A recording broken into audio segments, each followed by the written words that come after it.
O desejo de toda mulher. Um guia para cada esposo sobre como conquistar o coração de sua esposa. Livro escrito por Stephen Arterburn e Fred Swecker. Prefácio. Quase todo marido sonha com o dia em que poderá dizer: eu conheço tudo sobre a minha mulher, até seus desejos e segredos mais profundos. Muitos deles, porém, estão mais longe deste ideal do que imaginam. Ou, o que é pior, podem estar acomodados em relacionamentos cujas bases estão prestes a ruir porque suas esposas vivem frustradas e infelizes, mesmo que evitem tocar no assunto. O livro O Desejo de Toda Mulher revela muitos dos equívocos que os homens cometem em seu relacionamento conjugal, inclusive a respeito dos conceitos bíblicos de autoridade e submissão. Os autores deste livro, especialistas em aconselhamento de casais, demonstram que, com sabedoria, sensibilidade e amor, é possível corrigir as distorções e cumprir o papel dado por Deus a todo marido: honrar sua esposa em amor. Introdução. Você já encontrou as chaves para o coração dela? Não sei se é assim onde você mora, mas aqui no sul da Califórnia, padarias e lojas de telefones celulares, e quase qualquer outro estabelecimento comercial, contratam gente para ficar na calçada distribuindo panfletos de divulgação. Quase todos esses panfletos são escritos em letras garrafais, anunciando que você está diante da padaria onde o pão francês é vendido ao menor preço ou onde você ganha horas de conversação grátis no celular. Ao percorrer as calçadas da vida, a maioria dos homens casados deve passar pelo menos algum tempo em pé no meio dos transeuntes, distribuindo um panfleto que diz: estou em obras. Sei que esse é o meu caso, e Fred Swecker, o coautor deste livro, concordaria sem hesitar. Não importa se você está desfazendo as malas da lua de mel ou se está fazendo as malas para se aposentar do trabalho, tornar-se o marido que sua esposa sempre quis significa estar sempre em obras. Para mim, esse é o caso desde que entrei na idade adulta. Quando era solteiro, com 20 e tantos anos, comecei uma nova carreira na área de aconselhamento depois de anos de rebeldia, dúvidas e erros. Senti que finalmente estava conseguindo viver como um cristão. No papel, meu currículo espiritual impressionava. Era membro ativo de minha igreja, participava de obras missionárias e cantava no coral. Minha humilde opinião era que daria um excelente marido. Num domingo à noite, fui jantar depois do culto num restaurante perto da igreja. Estava sozinho, mas isso não era problema. Apesar de o restaurante estar quase vazio, havia um casal jovem à mesa ao lado da minha. A moça, que se chamava Sandy e frequentava a mesma igreja que eu, me reconheceu e elogiou o solo que eu havia feito no culto da manhã. Enchi-me de orgulho por ter sido notado. Muito obrigado, disse com meu mais simpático sotaque texano. Sou da cidade de Ranger, no Texas. Continuei sorrindo enquanto conversávamos sobre amenidades. Depois de alguns minutos, porém, até eu percebi que 2 é bom, mas 3 é demais, de modo que pedi licença e saí discretamente para pagar minha conta. Ao andar até o carro, admiti para mim mesmo que achava Sandy atraente. Quando, mais tarde, descobri que ela era só amiga do rapaz com o qual estava no restaurante, convidei-a para sair comigo no Dia das Mães. Sabia de algo que iria impressioná-la. Estou indo para as Ilhas Marshall, mencionei enquanto a garçonete nos entregava o cardápio. Verdade? Eu também, exclamou Sandy. Que bênção! Depois de uma coincidência dessas, quem não ficaria convencido de que formaríamos o par perfeito? A fim de garantir que tudo desse certo, porém, não poderia revelar-lhe os compartimentos secretos de minha vida. Os sentimentos que ainda nutria por minha ex-namorada, minhas mais diversas experiências sexuais, o aborto, a dívida de milhares de dólares depois de estourar os limites dos cartões de crédito. Apreciei o relacionamento impelido pelo medo de que passaria o resto da vida sem uma esposa, sem amor e estigmatizado na comunidade cristã. Só lhe contei do meu primeiro casamento e do divórcio subsequente quando achei que Sandy estava pronta para lidar com essa informação, mas nunca deixei transparecer meu desejo desesperado de casar novamente. Sandy era um ótimo partido, inteligente, atraente, talentosa e agradável, e eu não queria estragar nosso namoro. Assim, Resolvi manter oculta minha verdadeira identidade. Destruindo a intimidade. Assim que nos casamos, começamos a ter problemas. Na época não sabíamos disso, mas o muro contra o qual batemos de frente chamava-se intimidade.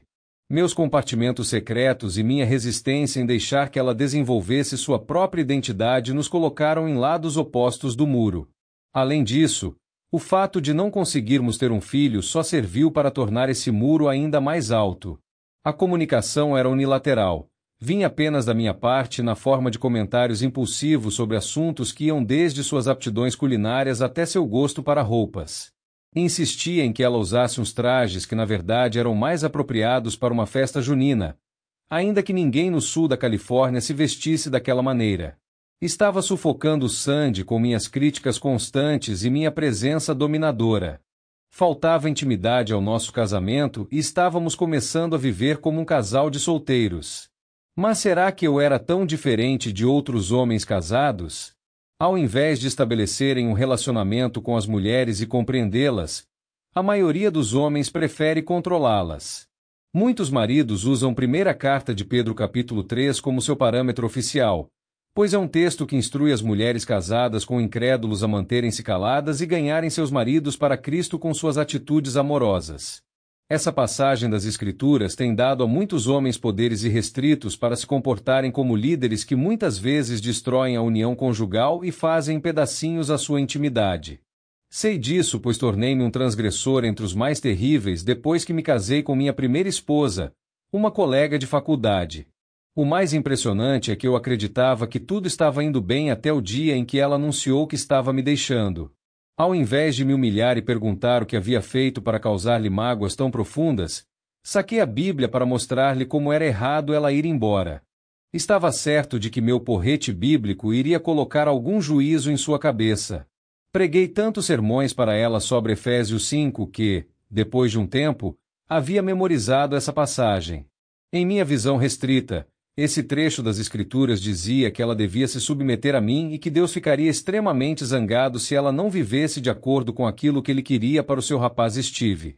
No entanto, minha reação arrogante ao seu pedido de separação só serviu para provar que ela estava certa. Eu era insensível, egoísta, egocêntrico, um marido imbecil que não se importava e que não fazia a mínima ideia de como conquistar o coração de uma mulher. Ela saiu de casa e foi diretamente para o advogado a fim de entrar com os papéis do divórcio. Em momento algum ela se alterou, gritou ou pediu que eu mudasse. E bem provável que ela não acreditasse que isso era possível. E, apesar de ela ter me deixado, fiquei satisfeito comigo mesmo por ter agido corretamente e mostrado para ela que eu era o mocinho da história. Ao olhar para trás, considero uma ironia ter escolhido o capítulo 5 de Efésios para provar-lhe que ela não podia ir embora. Apesar de a passagem de fato dizer que a esposa deve se sujeitar à liderança de seu marido, traz ainda muitas outras instruções sobre como deve ser essa liderança. Por uma questão de conveniência, deixei de fora a parte sobre me entregar e abrir mão de minha vida e meus direitos, como Cristo fez pela Igreja. Sei o que é viver na mais completa ignorância da verdade e fazer coisas absurdas em nome de Jesus.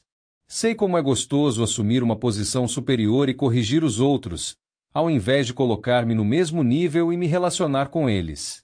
Sentia mais prazer em apontar o dedo do que em abrir os braços. Não era um marido, era um juiz. Tudo no casamento precisava girar em torno da minha pessoa, enquanto Deus ficava para trás. Lá estava eu, casado novamente, fazendo a mesma coisa com Sandy. As coisas estavam desandando outra vez.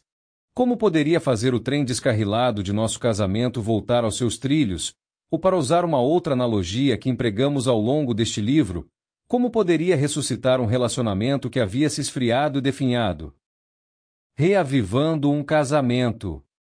Não sei dizer exatamente o momento ou o incidente que desencadeou minha mudança de rumo, mas conversar com um conselheiro cristão me permitiu reconhecer que devia desenvolver atitudes diferentes.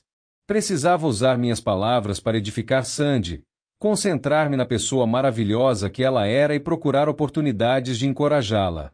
Precisava respeitar seu caráter singular e seus pontos de vista. Precisava permitir que sua personalidade contagiante aflorasse. Enquanto trabalhava com essas mudanças a longo prazo em minha atitude, também havia algumas coisas que podia fazer de imediato para tornar-me o marido que Sandy sempre havia desejado. Limitei minhas viagens a 2 dias por semana. Passei a sair do trabalho às 6 da tarde e deixar minha pasta no escritório a fim de não levar serviço para casa. Criei o hábito de ligar para Sandy com frequência e convidá-la para almoçar comigo. Acima de tudo, decidi suprir suas necessidades dando-lhe presentes escolhidos com cuidado e levando-a para viajar nos finais de semana. Além de colocar o lixo para fora sem que ela me pedisse, certificar-me de que minha roupa usada estava mesmo no cesto de roupas sujas e aprender a usar a máquina de lavar. Essas mudanças aparentemente pequenas, porém, drásticas, reavivaram meu casamento agonizante. Nosso relacionamento ficou ainda melhor com a chegada de nossa filha Madeline, em 1990. De repente, construir uma carreira e renome em todo o país como autor e palestrante não parecia mais tão importante. Depois dessa reviravolta, ao conversar com outros maridos e esposas, ouvi-os dizer como seu casamento melhorou quando o marido procurou fazer coisas para agradar sua esposa, quando começou a permitir que sua personalidade e convicções tivessem um lugar dentro do casamento. É nisso que consiste a submissão mútua, um tema profundo e transformador que Fred e eu iremos explorar com você ao longo deste livro. Você está pronto para aplicar esse conceito extraordinário ao seu próprio casamento? Esperamos que sua intenção ao pegar este livro seja descobrir as chaves para o coração de uma mulher e oferecer-lhe aquilo de que ela precisa e deseja no casamento. Se você está disposto a confiar em Deus e colocar em prática aquilo que vamos lhe contar, coisas surpreendentes vão acontecer com você e com a mulher de sua vida. Você descobrirá um mundo que poucos homens encontram, pois jamais pensaram em percorrer o caminho sacrificial que Jesus abriu. Cremos, porém, que é justamente isso que você quer fazer e estamos convidando a participar dessa jornada conosco. Você verá que, especialmente nos 6 primeiros capítulos, este livro concentra-se em muitas lições aprendidas com os erros que Fred cometeu com sua esposa, Brenda, e como ele acabou mudando de rumo. Esse enfoque sobre a história de Fred é planejado. Primeiro, Fred concordou em mostrar todos os seus podres para ver se sua história poderia ajudar a transformar casamentos, algo respeitável da parte dele. Em segundo lugar, as dificuldades de meu casamento já foram assunto de outros livros que escrevi, e diversos artigos de revista descrevem nossa história de esperança, desespero, luta e esperança renovada. Assim, neste livro dei uma folga para Sandy e para mim, permitindo que você se envolva com a história admirável de Fred, com o que ele tornou possível ao se expor com tanta franqueza. Essas foram as qualidades que despertaram meu desejo de escrever com Fred, e sei que, ao ler sobre como o relacionamento deles foi transformado, você também desenvolverá uma grande estima por Brenda e Fred. Estou certo, ainda, de que seu próprio casamento mudará para melhor à medida que você for aprendendo com as lutas de Fred. E então, pronto para começar?